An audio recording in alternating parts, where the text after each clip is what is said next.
Hi, I'm Tom Chapman, the founder of Lions Barber Collective, and I'm here doing another interview with one of the cast, I suppose they call a cast for a documentary from the £1.7 million haircut. I'd like to introduce you to Wez Jones, fantastic barber, owner of the Heartbreak Club. Um, I don't know, motorcycle gang member, general thug. Just a very good friend of mine and fellow Lions ambassador, Wez Jones. Thank you for giving me the time to be part of this today, buddy. No problem, man. It's my pleasure. You look like you've got a very professional setup going on over there. It's all style, no substance. it's, there's a lot of moving parts, all the gear and no idea. All the gear and no idea, yeah. Fake it till you make it. Pretty much, yeah. Yeah, that's the plan. So I just want to kick off a few questions. So how was it for you being part of this film? You know, what did it mean to you? It's hard to put into words, really, because when you're involved in it, you're taking everything in, and it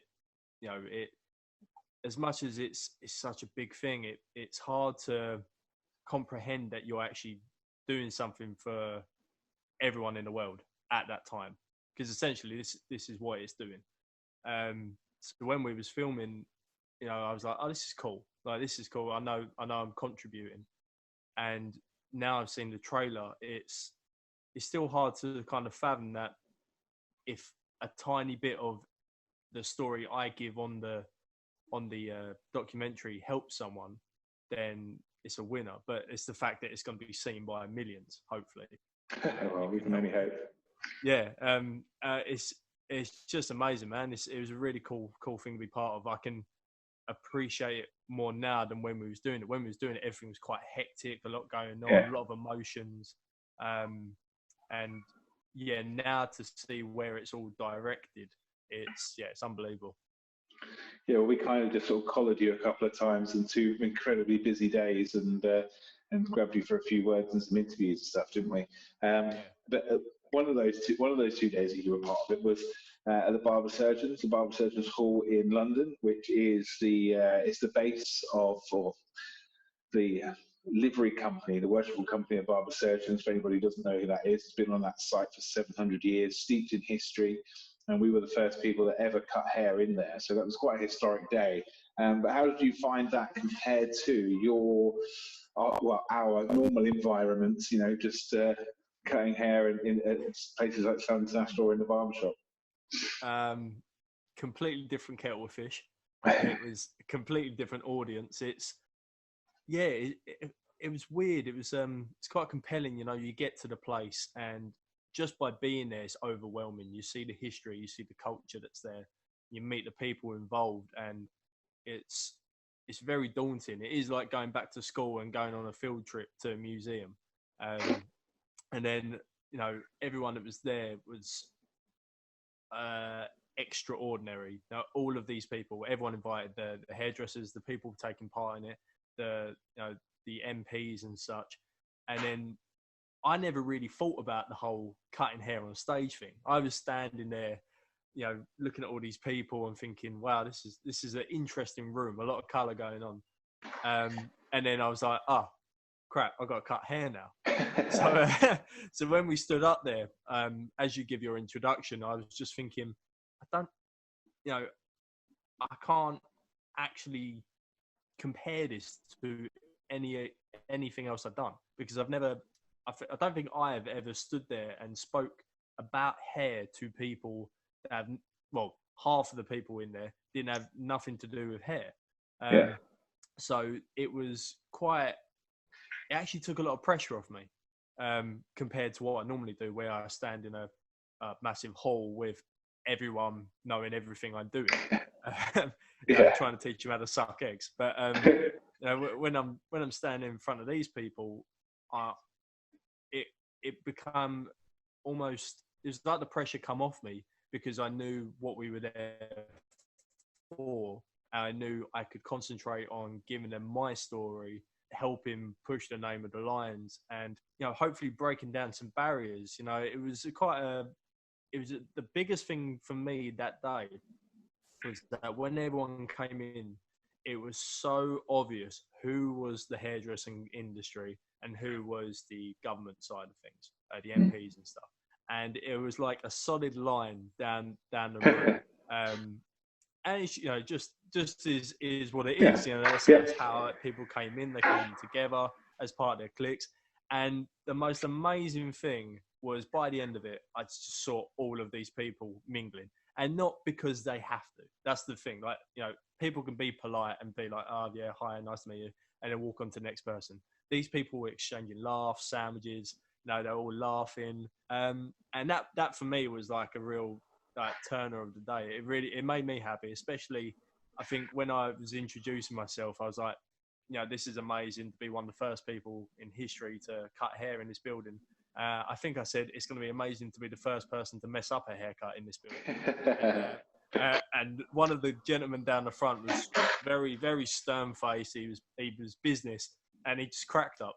And then that thing, I was like, yeah, cool. Right, we're going to have a fun day.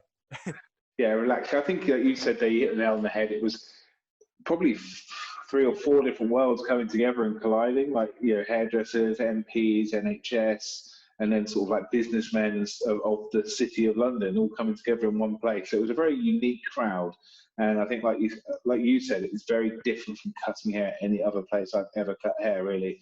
But it was like I said, it was a fantastic day and a really key part of the film, I think, especially with Paul sharing his story in front of all those people. I think that's when we kind of got them on our side when they saw that. And talk about Paul sharing his story, and why do you think the hair industry is so equipped to help their clients? Why do you think people want to talk to us? Why do you think they feel so comfortable? I think, especially with a regular barbershop, our clientele is such a quick turnaround, and we're intimate. What's the word? Intimate? That ain't a word. Yeah, we're pretty intimate. Yeah. Intimate. I couldn't get my word out. I'll start again. So we're one of the industries where we're intimate enough, but not over the top. People are so comfortable to share their stories with us, share their feelings without feeling like they're exposing too much of themselves, because they know they can leave it on the barber chair and walk out and they've got a clean slate, generally speaking. Yeah. Like we are the first line of defense in most things, like whether it be mental health or just general problem solving. I can't think the amount of times where something's happened outside of a shop that I've worked, and the barbers are generally the first people to help out. Someone breaks down, we try and help out. Like, if someone's, an old deer's fallen over, we're straight out there helping them up. And I think having a customer in the chair is the same thing. We're very quick to want to help people because we're in the business of helping people anyway. We're helping them be the best them that they can be. So when it comes down to mental health and any issues, we're listening to everything they say. So I mean, I think we are equipped to help everyone, especially with this particular circumstance, because we can take everything on board, be completely unbiased to it, and help relay that information back in a positive way. Definitely, I think you have to be a successful hairdresser or barber. I think you have to have the ability to listen, because you have to know what their client wants done to their hair. So if you can't listen, you can't give them the right haircut, and you have to have empathy and you have to have tact. And I think we are generally people. We spend a lot of time around people, and I think they are generally caring people. Just want to ask you, this obviously we talk about hairdressers, talk about the hair industry, and obviously this film is about the hair industry to a certain extent, but it's something bigger than that. But who was the audience for this film? Who was this film for? Who needs to be watching this film? I think when you ask me that, I think of one big thing for me is when I was telling my story when we were filming, who was I aiming for? And I think when I wanted to be involved with the Lions, when I knew what we was creating, I wanted to aim for every single person that could see a screen. Because I know there's statistics, I know there's numbers and figures that point to different areas that are the most vulnerable, etc. But I believe everyone needs to know what's going on. out there and what's going on in, you know, in the world, because everyone can help. You don't have to be a hairdresser. You don't have to be someone who talks to people. Literally, you could be, I don't know, a program designer, and you can still help people in some way, matter or form. It's, you know, seeing people on the street. It's more importantly seeing, I suppose, your close circle as well, your friends, your family, and knowing how to identify things then, because we overlook so much. It's a natural instinct that we tell people, "Oh, don't worry about it." And it's the natural thing that we look past certain tells, because instinctively we don't want people to be hurting, and we don't want people to be in pain. So we're quick to be like, "Oh, you'll be okay. Don't worry about it." Like, "Oh, you'll be all right." Very quick to pass the buck. And it's not always a bad, it's not always a bad thing. It's not always a bad intention. If anything, it's a good intention, but sometimes, you know, it's not the most helpful thing. So yeah, to answer your question, I I want everyone to see this, like man, women, child, like it's and skills that we can learn off of this documentary to help combat it. Brilliant. Thank you, Wez. I think, for me, that's my hope is I kind of get stuck in this little bubble of hairdressing and mental health world, and that's kind of like my little the hair industry and mental health. But like you said, it's really interesting. I think it is something that affects everybody. So hopefully everybody will watch this film. It'd be fantastic. And when people do watch this film, what do you think? Like what would be what do you hope the outcome would be from them watching this and seeing it? What do you want them to? What is there a call to action or something you think they should be doing once they see it?